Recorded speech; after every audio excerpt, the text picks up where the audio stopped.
Multicultural and Doc Talk Manitoba project. This is your host, Jyoti Kelsey again, and today we have Dr. Jared Bullard again with us to share some more information. Welcome to the show. Thank you for having me.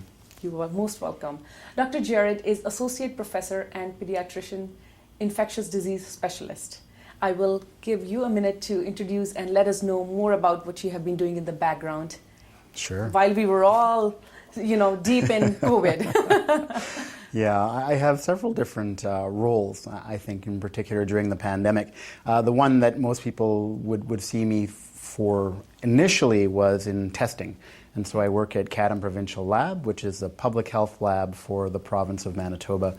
And so when you think back to the first wave and all the testing that was going on, it was primarily me and my team that were doing a lot of that.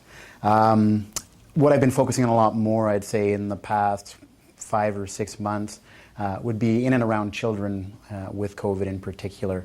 And so I've done research looking at their ability to infect others, as well as what their clinical presentations are like in hospital, and then working fairly extensively with education to help make sure that schools are as low risk as we can make them. Okay, good. That's a lot on your plate, I would say. So you did mention you were trying to see how we can make the school administrations, safe enough, right, to do back, which I guess everybody did a good job. We have kids back to school, which was much needed, and a year-long time period for them being home was quite a lot, right? It was very hard on them. 100%. I had my son home for 2 months only, and I was like, somebody hard on me, hard on him as well. No doubt, I love him. So, but the question is what all do you think is still needed to be done, because there are still cases coming up. Where are we lacking right now? Right. So I'd say that when I look at schools in general, the most important thing is for everybody who can get vaccinated to get vaccinated. Right? When I think of children and what their highest risk exposure is, it's probably going to be at home. And so if they have parents and or older siblings who aren't vaccinated, they are the most likely people in their lives to give it to them. So that also does apply to teachers and educators, just to make sure that they are also vaccinated. Another key thing when we're thinking specifically of schools is to make sure that when teachers are not feeling well or anybody's not feeling well, that they stay home.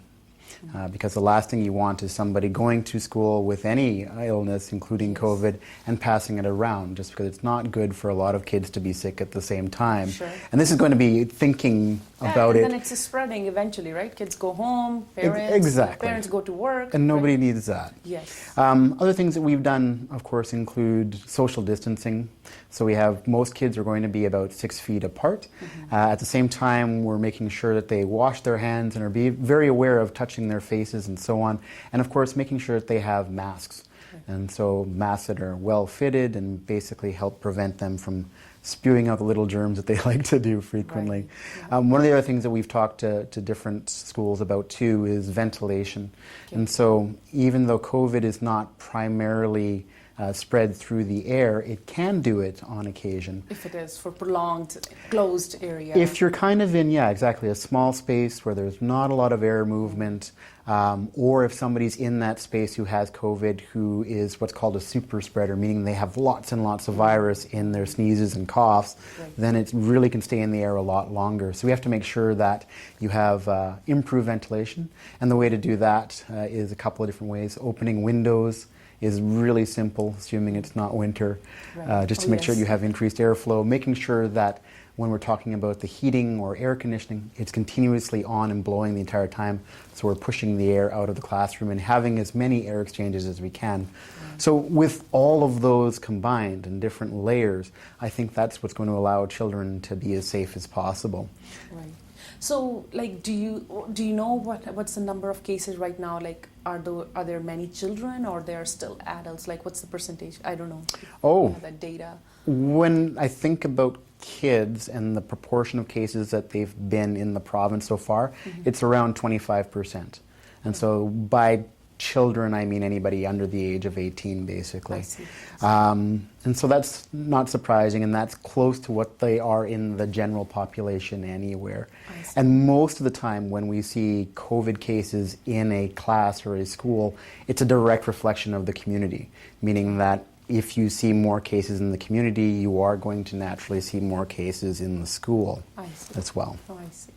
Okay. So, meaning like these kids, they are wanting to get vaccinated as soon as possible. But tell us a little bit about what are the consequences of kids who get COVID but are not vaccinated, and how does it look different from kids who get COVID and are vaccinated as well? Like what I'm trying to get at is how it does affect their system and body, so that somebody should get motivated that I would be less sick if I'm vaccinated, if that's the case, right? Absolutely. So children, the vast majority of them who get COVID are what we call asymptomatic, meaning that they don't really have many symptoms, or when they do, they're so mild that most parents don't even notice them. Okay. So that's important to know.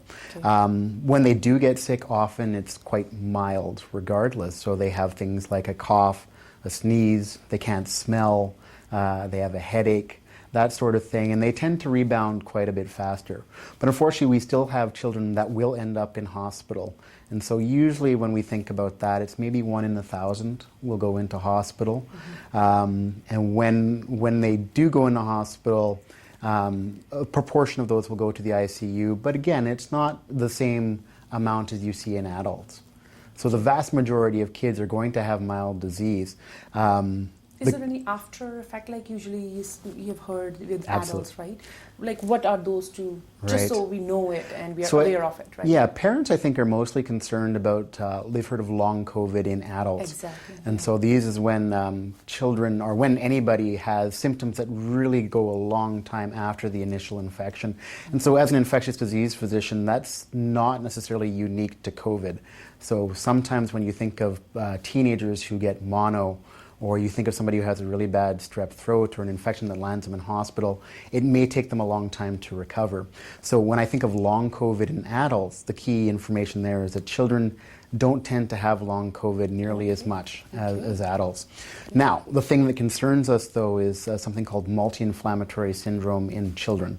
And so that's where they have, their immune system gets very excited after it sees COVID, and as a result it kind of gets too active and can even go after things like their heart.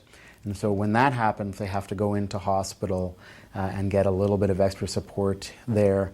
But generally those kids do really well. With only a couple of days of support, they're able to go home and they fully recover. So, and the symptoms still look the same, like those inflammatory? Right, so this is multi-inflammatory. Like how would somebody detect, or how would somebody know that this is the after effect of it, and I need to go, Right. So some of the kids that I have seen with this multi-inflammatory syndrome show up and they have fevers, they have red eyes, they have swelling of the lips that are also red, swelling of the fingers, while others have come in and their biggest presentation is that they have some pain in their chest. They feel like they have a hard time breathing. Their parents will notice they're pale. And so with all of those, it prompts them to come in and bring their child for evaluation, keeping in mind that that's usually about 2 to 4 weeks after. Yeah, I was going to ask, like it might take time to build up to that level, right? It definitely takes time. Yeah. An interesting thing is that we haven't seen as much MIS-C as in the third wave as we did in the second wave, and we're not really sure why, and that's something that has been seen across the country as well.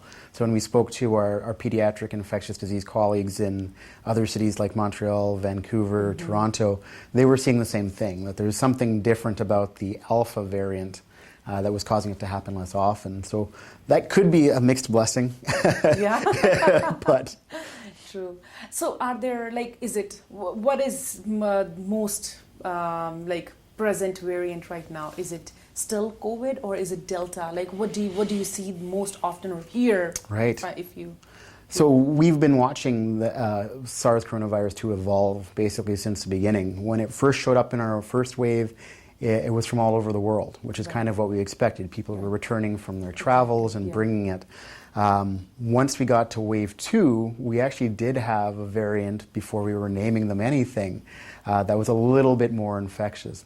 When we got to our 3rd wave, that's when the Alpha or UK variant showed up. And so that variant was actually about 50% more infectious than the initial ones we saw in wave 1 and 2. The one that's going to cause our wave 4 is the Delta or Indian variant, and that one is actually 50% more infectious than the Alpha variant. Wow. So it's just getting severe. it's adapting, right? We are forcing it to change so that it can infect us more easily.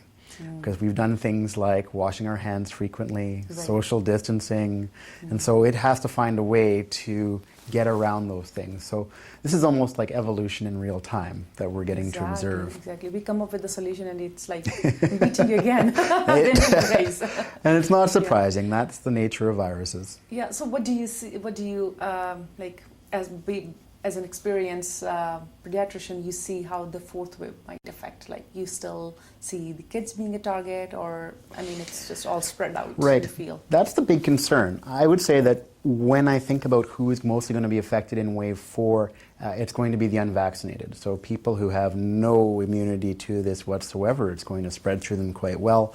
And when they're adults, of course, there's going to be a lot of them ending up in hospital. And that's a big concern. The healthcare system can't necessarily handle a huge surge of patients. And when we start talking on a population level with like lots of people infected, it's just too many. Children, of course, are also in that group of unvaccinated. But as we've talked about before too, children are different. Like they're not having the severe disease that we see in adults. Right. That being said, it's not impossible for them to have severe disease. It's just a lot less likely as a result. So again, when we think about there's going to be a lot of people infected, that includes children, and if we have a lot of children infected, even if it's relatively rare for them to come to hospital, we're still going to see some of them come. And I think that us as pediatricians in the province have really started thinking about how are we going to be able to provide care for those children that need it. Right. So, I mean, if the parents are decided that we are going for getting our kids vaccinated, right? How do the consequences may look different if they still get COVID? Like we did talk about those inflammatory respiratory system that might happen after the fact. Like, is it any different if they're vaccinated? Correct. So the thought is that once we have children vaccinated, that even though they have a small risk, they're going to have an even smaller risk of those things happening. Right. So it is definitely your best benefit to get your kids. It's definitely a benefit. And as I've said to a lot of parents who have asked, everybody gets COVID. And the only difference is whether or not you're vaccinated or not. Right. What's your insight on Pfizer's new information that they released, that they are hoping that it might be good for kids age 5, I guess, right?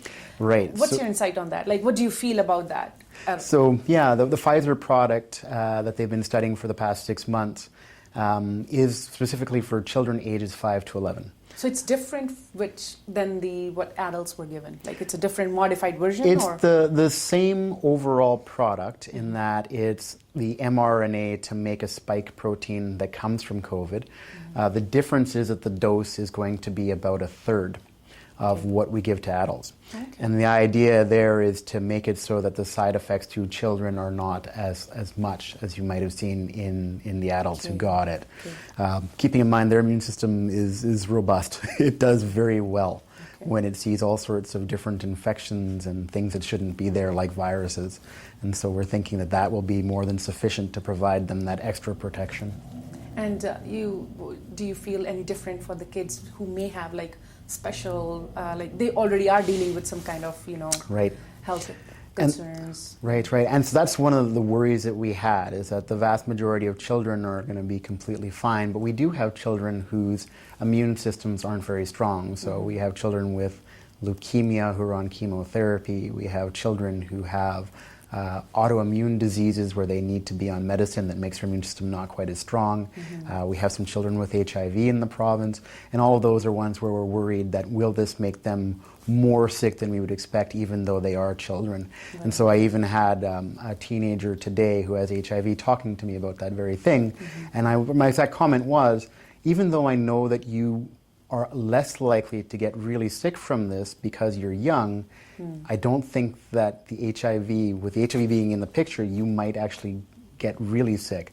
So I still think it's a good idea for you to get the COVID vaccination.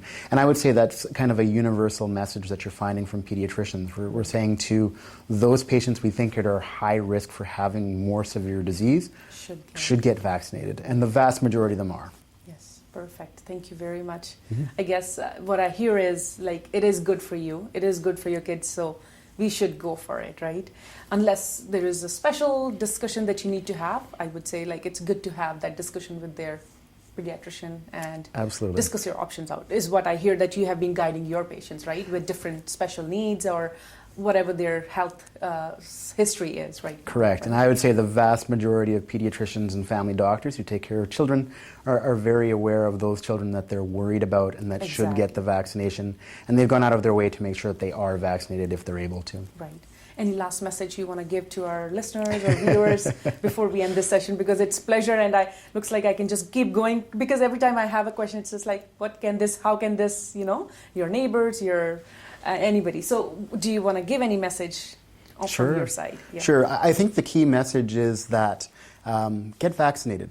It's going to ensure that you stay healthy and you're not spreading this around. Make sure that if you're sick, you stay home. Wash your hands, be aware of touching your face, wear a mask when you're around other people. And all of those, I think, are going to help protect you, but also help protect your friends, family, and neighbors. Thank you very much. Thanks. We appreciate your time and all the valuable information that you shared with us. Oh, my pleasure. Thank you. I do want to take a moment to thank Manitoba government and Doctors Manitoba, who help physicians and doctors in offering exceptional service to us Manitobans. Thank you very much. Stay tuned for more series and get more information on how you can protect your kids by giving COVID-19 vaccination. Thank you very much.